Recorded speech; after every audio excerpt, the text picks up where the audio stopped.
Spicy pasta noodles রান্না করবো। এই তো আমি ডিম ঝুরি করে নেওয়ার জন্য ডিমটা আমি ঝুরি করে নিয়েছি তেলের ভিতরে ফ্রাই করে। তারপর এখানে সসেজ আর মাশরুমটা আমি মশলা দিয়ে মেরিনেট করে যে ভেজে নিলাম। আমি চিলি ফ্লেক্স আর সস, সয়া সস, আর আমি দিয়েছিলাম বিট লবণ, তারপর গোলমরিচের গুঁড়া দিয়ে আমি সসেসটা আর মাশরুমটা ভেজে তারপর সাইডে রেখে দিলাম। তারপর তো রান্না করার জন্য এখানে আদা রসুন পেস্ট পেঁয়াজের ভেতরে দিয়ে দিলাম, আর লবণ আর ঘি দিয়ে দিলাম পরিমাণ মতো। দিয়ে এখন এই তো আমি এটাকে নেড়ে চেড়ে এখন দিয়ে দেবো এতে সেদ্ধ করা। আমি একটু গাজর দিয়ে সেদ্ধ করে নিয়েছিলাম, যে লম্বা যে পাস্তাগুলো আছে সেটা দিয়ে। তারপর এখানে আমি 2 ধরনের পেস্ট নিয়েছি, একটা টমেটো কেচাপ আর একটা টমেটো চিলি পেস্ট দিয়ে। তারপরে এখন আমি দিয়ে দিলাম এই তো মরিচ আর ডিম চুরি করে রাখা, সেটা দিয়ে এখন এই তো আমি নেড়ে চেড়ে নিচ্ছি পাস্তা নুডলসটা। তারপরে এতে যে ফ্রাই করা যে সসেস আর মাশরুমটা এটা আমি দিয়ে দিলাম।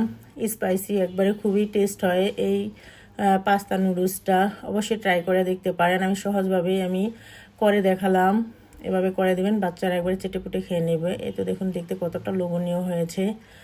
এভাবে করে বাসায় রান্না করে সবাইকে খাওয়ায় তাক লাগাতে পারেন মাশরুম দিয়ে, এবার সসেস দিয়ে। খুবই টেস্ট ছিল রেসিপিটা।